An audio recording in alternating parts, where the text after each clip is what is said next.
UP सरकार के गठन से पहले ही संकल्प पत्र पर अमल करने की कवायद शुरू हो गई है। जी हां, परिवहन निगम ने किया है सर्वे। बुजुर्ग महिलाओं को मुफ्त यात्रा की सुविधा का सर्वे किया है। साथ ही समाज कल्याण विभाग से पेंशनर्स का ब्यौरा भी मंगाया गया है। 60 साल की महिलाओं के लिए पेंशनर्स का ब्यौरा मंगाया गया है।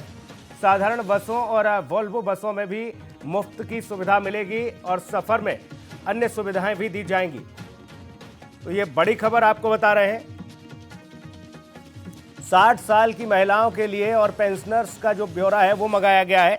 इसके अलावा भी आपको बता दें, परिवहन विभाग भी इसमें कवायद कर रहा है। यूपी सरकार के गठन से पहले संकल्प पत्र पर अब कवायद शुरू हो गई है। परिवहन निगम ने सर्वे अपना शुरू कर दिया है और सर्वे के साथ ये माना जा रहा है कि यूपी सरकार के गठन से पहले संकल्प पत्र पर कवायद जो शुरू हुई है उसको अमल में लाया जाए। परिवहन निगम ने सर्वे शुरू कर दिया है जिसमें महिलाओं को मुफ्त में बस यात्रा, बुजुर्ग महिलाओं को मुफ्त में बस यात्रा की जो सुविधा है वो अब मिलनी शुरू होगी। समाज कल्याण विभाग से पेंशनर्स का ब्यौरा भी मंगाया गया है। 60 साल की महिलाओं के लिए पेंशनर्स का ब्यौरा मंगाया गया। तो जो संकल्प पत्र भारतीय जनता पार्टी इस बार जो लेकर आई थी अपना घोषणा पत्र, उस पर अमल शुरू हो गया है। सरकार के गठन से पहले ही ये कार्रवाई, ये कवायद तेज हो गई है। परिवहन निगम ने सर्वे करना शुरू कर दिया है और ये माना जा रहा है कि 60 साल से ज़्यादा जो बुजुर्ग महिलाएं हैं, 60 साल की बुजुर्ग महिलाएं हैं, उनको मुफ्त में अब सुविधाएं मिलेंगी। उसमें छूट मिलेगी, उन्हें किराए में किसी तरह का कोई भी उन पर भार नहीं पड़ेगा और इतना ही नहीं, उन्हें मुफ्त में सुविधाएं दी जाएंगी। विनोद हमारे सहयोगी लगातार बने हुए हैं। विनोद, सरकार के गठन से पहले संकल्प पत्र पर कवायद शुरू हो गई है, सर्वे करना शुरू कर दिया है, पेंशनर्स का ब्यौरा मंगाया गया है, परिवहन निगम ने भी शुरू कर दी है कवायद के। यहाँ पर सीधे तौर पर ये माना जा रहा है कि जो 60 साल की बुजुर्ग महिलाएं हैं, उनसे ऊपर जो महिलाएं हैं, बुजुर्गों के लिए फ्री में अब यात्रा की सौगात देने जा रही है सरकार। जी बिल्कुल सुनील, देखिए दूसरी बार है जब भारतीय जनता पार्टी को जनता ने मौका दिया है। ऐसे में भारतीय जनता पार्टी भी कोई कसर नहीं छोड़ना चाहती। देखिए दूसरी बार 36 साल का जो इतिहास रहा है उसको तोड़ दिया भारतीय जनता पार्टी ने। जनता की वजह से, जनता के जो जनता में लोकप्रिय होने की वजह से, क्योंकि जनता ने अपना विश्वास जताया है कि दूसरी बार सरकार भारतीय जनता पार्टी की उत्तर प्रदेश में बननी चाहिए।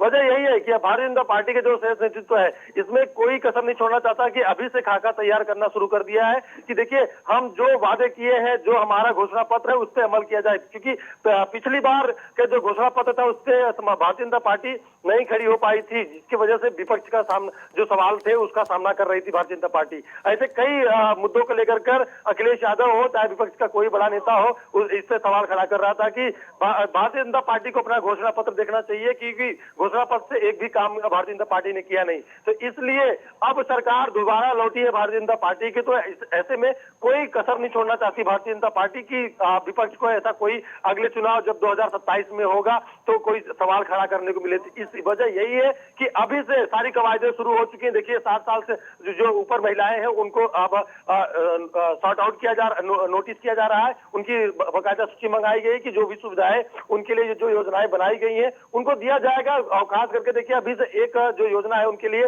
जो 60 साल की महिलाएं हैं, उसके ऊपर महिलाएं हैं, जो बस में जो कहीं पर जाते हैं, ट्रेवल करती हैं, तो उनके जो सारी जो फीस है वो माफ कर दी गई। वो निःशुल्क में उनको लेकर जाया जाएगा, लेकर आया जाएगा। तो देखिए सारी कवायदें शुरू हो चुकी है भारतीय जनता पार्टी की तरफ से। जो अब मंथन जारी है कि अब किस तरीके से आने वाले चुनाव को और आसान किया जाए, क्योंकि अभी से मेहनत करनी होगी। क्योंकि पिछली बार की जो सरकार थी तो इस तरह का जो परफॉर्मेंस था वो नहीं देखने को मिला था भारतीय जनता पार्टी की तरफ से। लेकिन जनता ने फिर भी दोबारा मौका दिया है भारतीय जनता पार्टी को। ऐसे में भारतीय जनता पार्टी कोई कसर नहीं छोड़ना चाहती, जिसकी वजह से विपक्ष को कोई मौका मिले कुछ बात कहने के लिए। सुनील, विनोद, देखिए सवाल ये है कि जब कोई भी सत्ता सरकार में आती है और अपना घोषणा पत्र, अपना विजन लेकर आती है, तो जाहिर तौर पर मंशा रहती है कि हम इन योजनाओं को धरातल पर पहुंचाएं।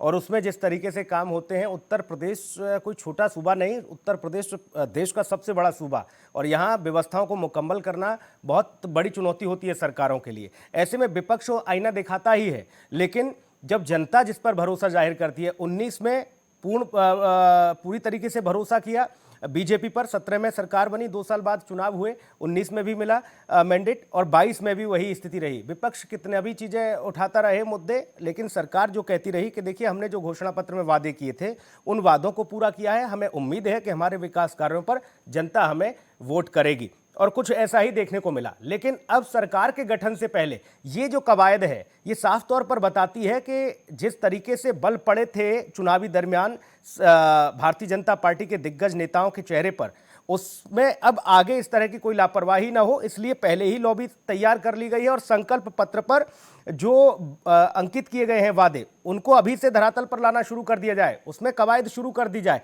ताकि जनता में जो भरोसा कायम, जनता ने जो मैंडेट दिया है इनको, वो भरोसा कायम हो सके। इसलिए ये कवायद तेज हुई है विनोद।